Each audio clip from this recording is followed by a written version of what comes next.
Hello, and welcome to our podcast. My name is Sarah, and I am your host today. Today, we are going to talk about a very important topic. We are talking about health and going to the doctor. Today, I have a friend here with me. His name is Mark. Hi, Mark. How are you? Hi, Sarah. Thank you for inviting me. To be honest, I feel great today. But last week, I had a very bad experience. Oh, I heard you were quite sick. Can you tell our listeners what happened? Yes, of course. It started on Monday morning. I woke up at 7 a.m. and I felt very strange. My head was spinning and I felt very weak. That sounds like you had a dizzy spell. Exactly. I tried to stand up, but I had a terrible headache. Then I felt very cold, even though the room was warm. Did you have a fever at that time? I wasn't sure, so I looked for my thermometer.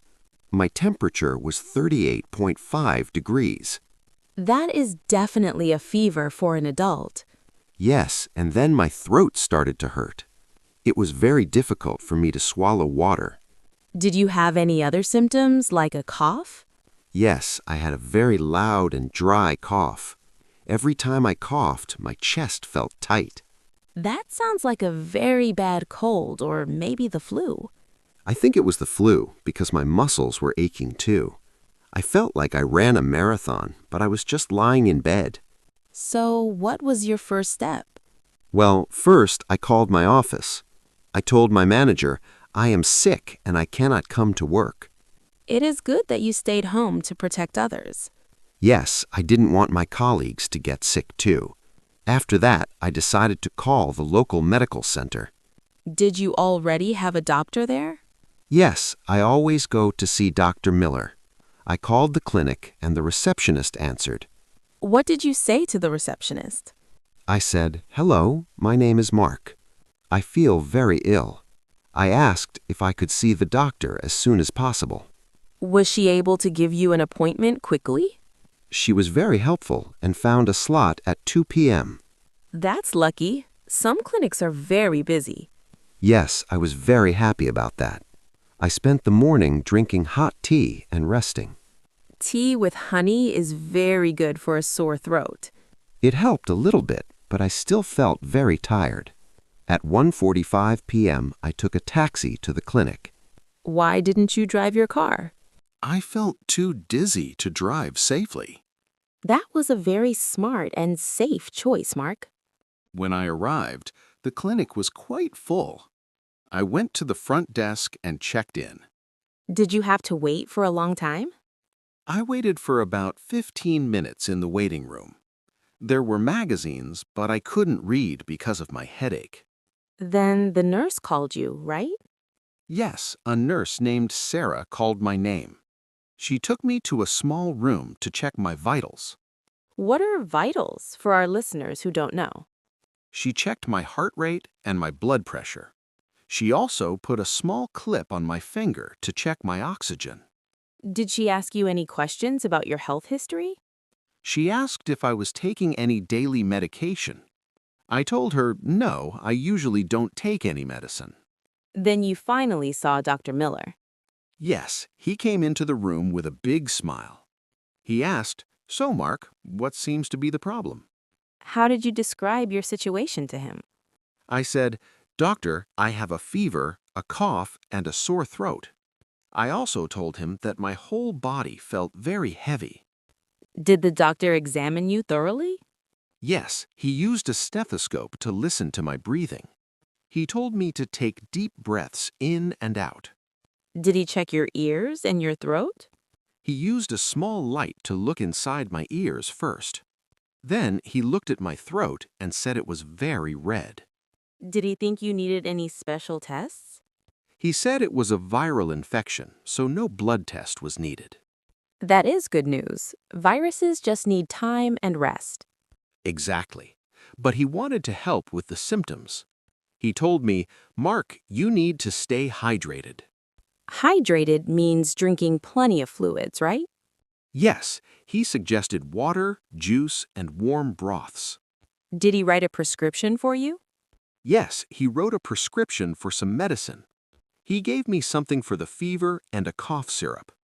Did he mention any antibiotics? No, he said, antibiotics don't kill viruses. That is a very common mistake people make. I know. I was happy he didn't give me unnecessary pills. He also told me to stay in bed for 3 more days. 3 days of rest can feel like a long time. It was boring, but I knew my body needed it. Before you left, did you have to pay the doctor? I paid a small copay at the reception desk. My health insurance covers the rest of the cost. Health insurance is very important in these cases. I totally agree with you, Sarah. After the clinic, I went to the pharmacy next door. Did you have to wait long for the medicine? No, the pharmacist was very quick. He explained how to take the cough syrup. He said take 5 milliliters every 8 hours. Did he give you any warnings about the medicine? He told me the syrup might make me feel a bit sleepy. So you went home and went straight to sleep. Yes, I took the medicine and slept for the whole afternoon. When I woke up, my room was dark and I felt hungry. Having an appetite is a good sign of recovery. I made some simple toast and had some more tea. How did you feel on the second day? On Tuesday, my fever went down to 37.2 degrees. I felt much better, but my cough was still there. Coughs usually stay longer than fevers. That is true. It was very loud and bothered my neighbors. Did you stay in bed all day Tuesday as well?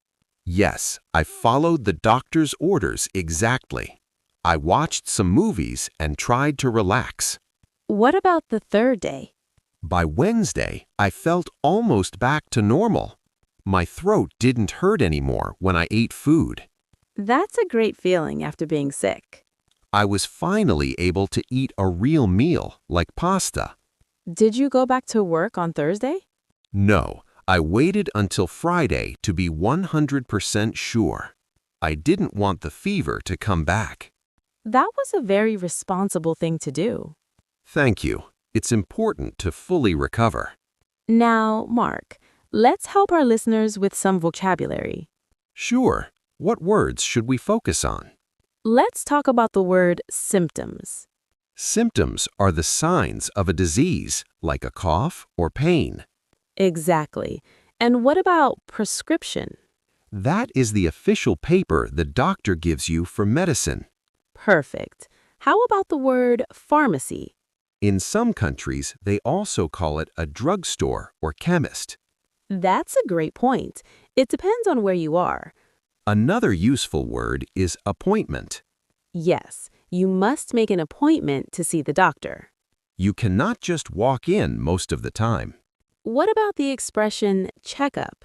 A checkup is when you go to the doctor even if you aren't sick. It's good for prevention. We should do it once a year. I agree. I usually have my checkup in January. That's a great way to start the new year. We should also mention over-the-counter medicine. Oh, yes. These are medicines you can buy without a prescription. Like aspirin or some basic cold medicine. But always be careful and read the instructions. Definitely. Health is not a game. Mark, do you have any advice for people who are sick right now? Yes, my main advice is listen to your body. If you are tired, sleep. If you are thirsty, drink.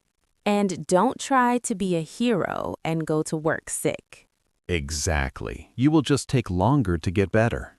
Plus, you might make your friends and coworkers sick. That happened to me once, and I felt very guilty. It's better to stay home and watch a good show. Also, keep some basic medicine at home. Like what? What is in your first aid kit? I always have painkillers, bandages, and a thermometer. That's a very good list for every home. And maybe some vitamins to stay strong. Vitamin C and vitamin D are very popular. Yes, especially in the winter when there is less sun. So, Mark, are you going to the gym today? Not today. I want to wait one more day before heavy exercise. That is very wise. Don't push yourself too hard. I will just go for a short walk in the park. Fresh air is always good for the lungs. Yes, it helps me feel more alive. Well, we are reaching the end of our podcast. Time flies when you are having a good conversation. It really does. I hope our listeners learned a lot. I hope so too. English for Doctors is very useful. If you have any questions, you can send us an email. Or leave a comment on our website. We will try to answer all your health-related English questions. Maybe in the next episode, we can talk about healthy food. That's a fantastic idea, Mark. Nutrition is a big part of staying out of the doctor's office. An apple a day keeps the doctor away, as they say. I love that idiom. It's simple and true. Do you eat an apple every day? I try to, but sometimes I prefer bananas. Bananas are great for energy, too. Anyway, thank you again for having me today, Sarah. It was a pleasure, Mark. Thank you for sharing. Goodbye to all the listeners around the world. Take care of yourselves and stay warm. Don't forget to wash your hands often. Yes, hygiene is the first step to health. See you guys next time. This was English for Everyday Life with Sara and Mark. Practice these sentences when you are at home. And try to use them if you ever need to visit a doctor. Stay healthy and keep learning English. Goodbye for now.